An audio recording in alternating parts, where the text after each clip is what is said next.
نحمدہ و نصلی علی رسولہ الکریم۔ عزیزان محترم، میں Muhammad Aslam Dhudde, chairman liberal party Pakistan, آپ سے مخاطب ہوں اور آپ دیکھ رہے ہیں liberal party Pakistan YouTube channel. عزیزان محترم، آپ کو پتہ ہے کہ اس چینل کے توسط سے آپ کے سامنے لبرل پارٹی پاکستان کا منشور بیان کیا جاتا ہے اور میں اسی مقصد کے لیے وقتاً فوقتاً آپ کے سامنے اپنے خیالات کا اظہار کرتا رہتا ہوں۔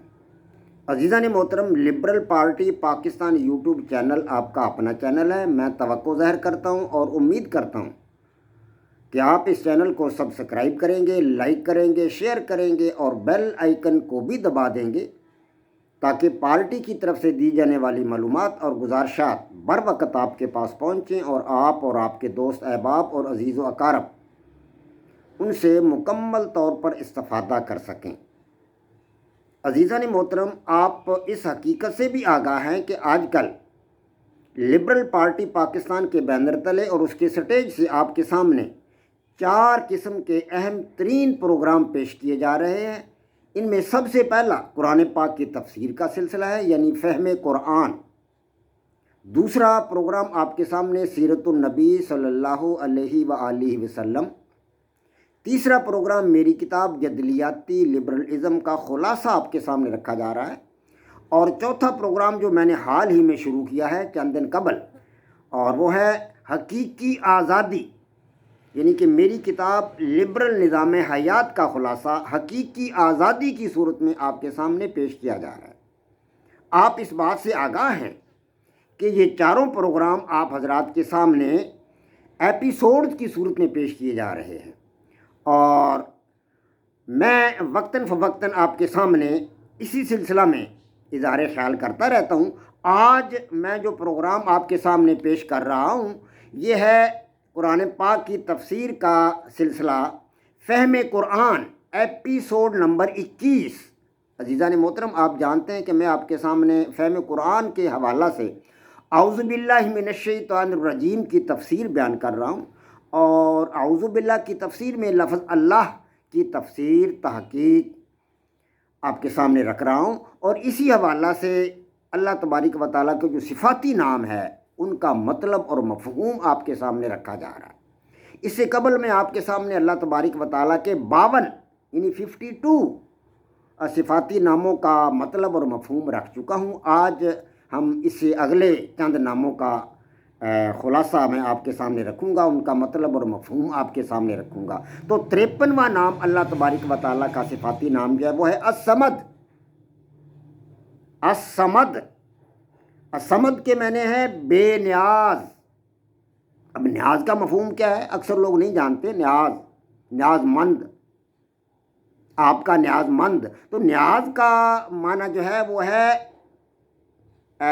پٹیشن دائر کرنا، درخواست دائر کرنا، پٹیشن، پریئر، دعا کرنا۔ تو عزیزان محترم، اللہ تبارک و تعالیٰ کی ذات کسی کے سامنے پٹیشن دائر نہیں کرتی، عرض دائر نہیں کرتی، گزارش نہیں کرتی اللہ تبارک و تعالیٰ کی ذات۔ جی ہاں، یہ تو انسان ہے جو کسی کے سامنے درخواست دائر کرتا ہے، اپنی پٹیشن دائر کرتا ہے، پریئر کرتا ہے، دعا کرتا ہے، کچھ مانگتا ہے۔ اللہ تبارک و تعالیٰ کی ذات بے نیاز ہے، کسی سے کچھ نہیں مانگتی، کسی سے کچھ نہیں لیتی، بے نیاز ذات ہے۔ جی ہاں، وہ تو اللہ تبارک و تعالیٰ کی ذات تو کائنات کی تمام چیزوں کا مالک ہے، ملکیت میں ہیں تمام چیزیں اس کے۔ جی ہاں، کہاں کہکشاؤں کی طولانیاں، اور کہاں خلا کی وسعتیں، اور کہاں فضا کی جناب ہیبت ناکیاں، اور کرۂ ارض کی جو ہے مطلب وسعتیں، اور پھر زمین کی پستیاں، ان تمام کی تمام کائنات کو اور دنیا و مافیہ میں جو کچھ ہے اس سارے کے سارے سلسلہ کو اللہ تبارک و تعالیٰ نے اپنے ہاتھ سے پیدا فرمایا۔ تو اس نے ان سے کیا لینا ہے؟ اس نے ان کے سامنے کیا پٹیشن دائر کرنی ہے، کیا درخواست دائر کرنی ہے؟ یہ تو بندہ ہے جو دوسروں کے سامنے جھکتا ہے، دوسروں کے سامنے درخواست کرتا ہے، یا جاندار ہیں جو دوسروں کے محتاج ہوتے ہیں۔ انسان کو بھوک لگتی ہے تو وہ روٹی کا بھوکا ہوتا ہے، پیاس لگتی ہے تو پانی سے پیاسا ہوتا ہے، اس کو یہ چیزیں ان کی طلب محسوس ہوتی ہے، لیکن اللہ تبارک و تعالیٰ کو کسی کی طلب محسوس نہیں ہوتی۔ جی ہاں، وہ بے نیاز ذات ہے، بے نیاز ہے، وہ کسی کے سامنے درخواست نہیں کرتا۔ ساری کائنات کی چیزیں اس کی محتاج ہیں اور اس کے سامنے پٹیشن دائر کرتے ہیں، اس کے نیاز مند ہے۔ جاندار جتنے بھی ہیں اس کے نیاز مند ہیں، بے جان چیزیں بھی اس کی نیاز مند ہیں. جی ہاں، تو الصمد وہ جو بے نیاز ذات ہے. اگلا صفاتی نام اللہ تبارک و تعالیٰ کا 54واں القادر. القادر قدرت رکھنے والا، توانائی رکھنے والا، اور ہر ایک شے کی قدر مقرر کرنے والا. یہ 3 مفہوم ہے اس کے القادر کے: قدرت رکھنے والا، توانائی رکھنے والا، اور ہر ایک شے کی قدر مقرر کرنے والا. تو قدرت اللہ تبارک و تعالیٰ کی ذات کے سوا کس کے پاس ہے؟ انسان کے پاس کتنی قدرت ہے؟ ایک پتھر کو، لکڑی کی ایک بڑی گیلی پڑی، اس کو انسان سرکا نہیں سکتا. انسان کو کہا جائے کہ یہ پہاڑ ہے، اس کو سرکا دو، اپنی جگہ سے ہلا کے تھوڑا سا آگے کر دو، آگے پیچھے کر دو، تو انسان کے اندر یہ قدرت نہیں ہے، یہ صلاحیت نہیں ہے، یہ ایبلٹی نہیں ہے کہ وہ اس کو ہلا سکے. جی ہاں. اور پھر کائنات کی کتنی بڑی وسعتیں ہیں، کہکشاؤں کا نظام ہے، اخلاق کا نظام ہے، ہیں جی، اور کرۂ ارض کی ہیبت ناکیاں ہیں، خلاق زمین کی پستیاں ہیں. یہ سارے کا سارا نظام جو ہے وہ تو قدرت اللہ تبارک و تعالیٰ کی قدرت سے چل رہا ہے نا. انسان کے پاس تو یہ صلاحیت نہیں ہے کہ وہ اتنے بڑے نظام کو چلا سکے. انسان تو 5 ساڑھے 5 6 فٹ کا ایک وجود ہے، اور اس کی ہستی کیا ہے، اس کی حیثیت کیا ہے، اس کا کیا مقام ہے. بلا شبہ اللہ تبارک و تعالیٰ نے انسان کو باقی ساری کائنات سے افضل پیدا فرمایا، لیکن پھر بھی یہ تو فنا ہو جانے والی شے ہے، انسان تو ختم ہو جاتا ہے. اللہ تبارک و تعالیٰ کی ذات ہی قدرت رکھنے والی ذات ہے، تمام چیزوں پر اس کی قدرت حاوی ہے. قرآن پاک نے فرمایا واللہ علی کل شیء قدیر، جگہ جگہ آتا ہے واللہ علی کل شیء قدیر، اور اللہ تبارک و تعالیٰ ہی ہر چیز پر قدرت رکھنے والا، اس کی قدرت حاوی ہے. اور توانائی رکھنے والا، توانائی بھی اللہ تبارک و تعالیٰ کی ذات سے بڑھ کر کس کے پاس ہے؟ انسان میں کتنی توانائی ہے جی. توانائی ہر چیز میں ہے، کسی میں حرکی توانائی ہے، کسی میں کیمیائی توانائی ہے، کسی کے اندر دوسری قسم کی توانائی ہے. تو توانائی تو ہر ایک چیز کے اندر ہے. گھاس کے تنکے کے اندر بھی توانائی ہے، کیمیکل توانائی اس کے اندر موجود ہے.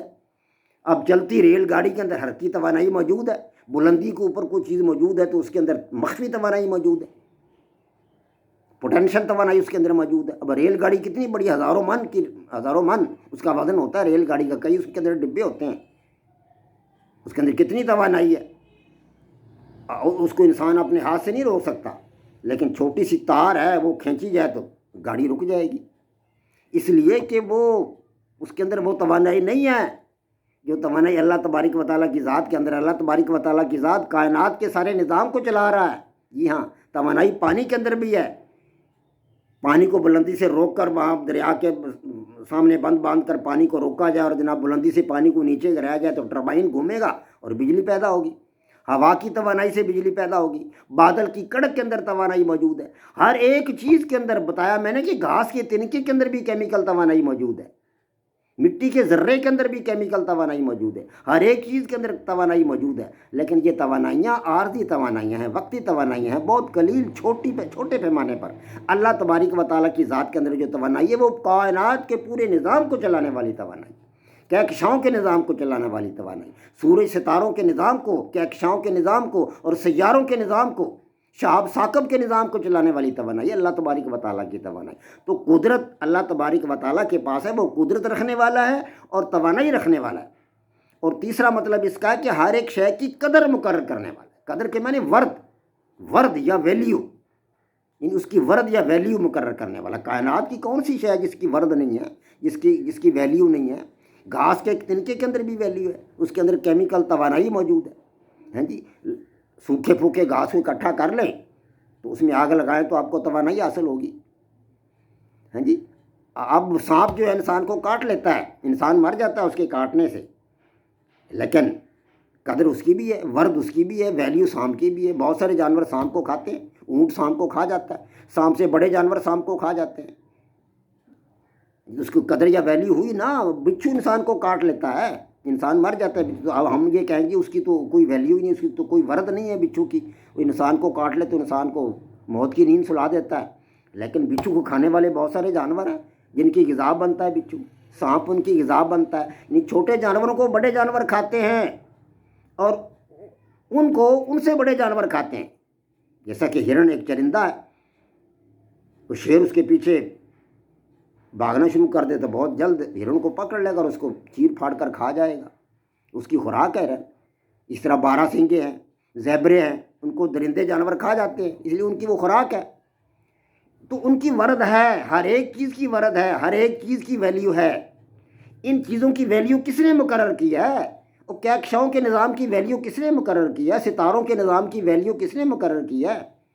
چاند اور سورج کس طرح اپنے مطلب محور پر، چاند جب وہ گھوم رہا ہے، زمین کے ارد گرد چکر لگا رہا ہے، اور زمین جو ہے وہ سورج کے ارد گرد اپنے محور میں گھوم رہی ہے، یہ نظام کیسے چل رہا ہے؟ یہ ورد کیسے مقرر ہے ان چیزوں کی؟ یہ اللہ تبارک و تعالیٰ کی مقرر کی ورد ہے، اللہ تبارک و تعالیٰ نے ان کی قدر مقرر کی ہے۔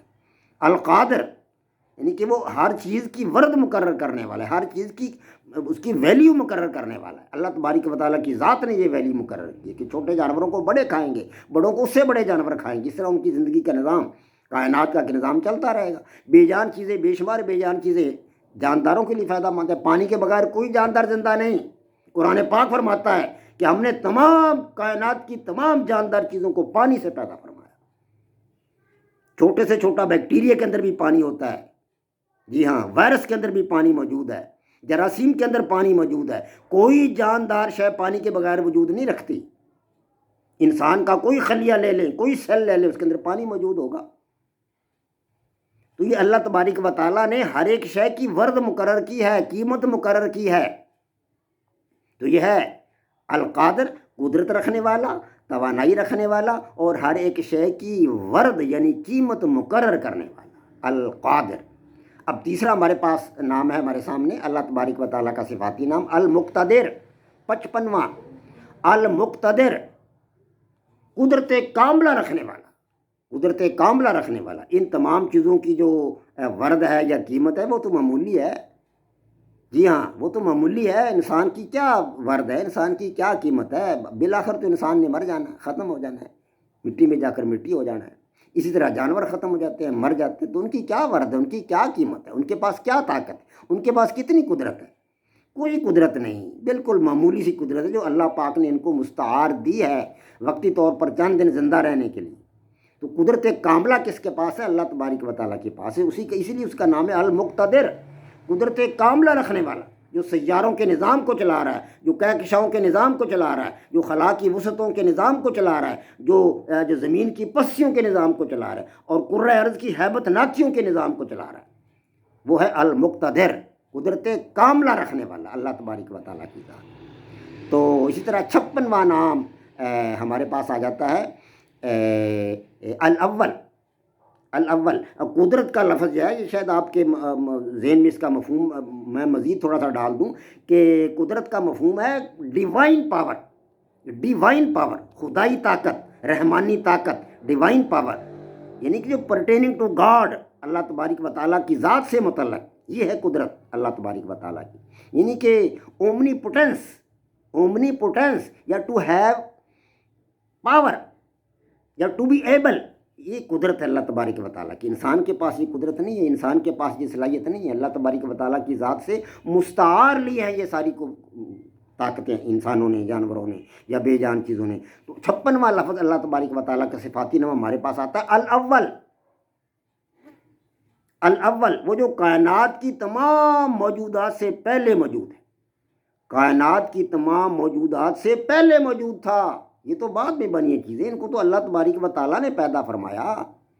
کہکشاؤں کی وسعتوں کو اللہ تبارک و تعالیٰ نے پیدا فرمایا، ان کی طولانیوں کو اللہ تبارک و تعالیٰ نے پیدا فرمایا، خلا کی عظیم الشان وسعتوں کو اللہ تبارک و تعالیٰ نے پیدا فرمایا، چاند ستاروں کا نظام اس نے پیدا فرمایا، ٹھیک ہے، اور کرۂ ارض کی جو ہیبت ناکیاں ہیں ان کو اللہ تبارک و تعالیٰ نے پیدا فرمایا، اور زمین کی پستیوں کو اللہ تبارک و تعالیٰ نے پیدا فرمایا۔ یہ ساری چیزیں بعد میں پیدا ہوئیں، کرۂ ارض کے جاندار، انسان، حیوان، حجر، شجر، جی پانی، سمندر، دریا، جھیلیں، ندی، نالے، یہ سب چیزیں بعد میں پیدا ہوئیں، سب سے پہلے اللہ کی ذات تھا۔ تو جیسے غالب نے فرمایا کہ نہ تھا کچھ تو خدا تھا، کچھ نہ ہوتا تو خدا ہوتا، ڈبویا مجھ کو ہونے نے، نہ ہوتا میں تو کیا ہوتا۔ کچھ نہ تھا تو خدا تھا، جب کچھ بھی نہیں تھا تو اللہ کی ذات موجود تھی دنیا میں۔ تو وہ کائنات، وہ ذات جو کائنات کی تمام موجودات سے پہلے موجود ہے، ان تمام چیزوں کے وجود میں آنے سے پہلے موجود ہے اللہ تبارک و تعالیٰ کی ذات۔ اور پھر الآخر وہ ذات جو پوری کائنات کے فنا ہونے کے بعد باقی رہنے والی ہے، سب چیزیں فنا ہو جائیں گی، انسان مٹ جائیں گے. انسان کی زندگی تو چند روزہ ہے. جاندار کوئی بھی لے لو اس کی زندگی چند روزہ ہے. مچھر کی زندگی تو چند دن کی ہے.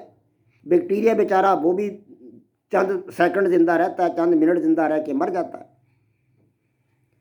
تو اسی طرح جانداروں کی زندگی جو ہے وہ بہت معمولی زندگی ہے, ان کو بہت مختصر زندگی دی گئی ہے. یہ چیزیں ختم ہو جانے والی. تمام جانداروں نے مٹ جانا ہے, مٹی میں جا کر مٹی ہو جانا ہے. اللہ تبارک و تعالیٰ کے سامنے قیامت کے دن پیش ہونا ہے. تمام چیزیں مٹ جائیں گی. قرآن پاک نے فرمایا القاریۃ ملقاریہ, وہ کھڑکھڑا ڈالنے والی. کیا ہے وہ کھڑکھڑا ڈالنے والی؟ وما ادراک ملقاریہ, اور انسان تجھے کیا ادراک ہے کہ وہ کیا ہے کھڑکھڑا ڈالنے والی. یوم یکون الناس کالفراش المبثوث, جب انسان پتنگوں کی طرح بکھرے ہوں گے فضا میں.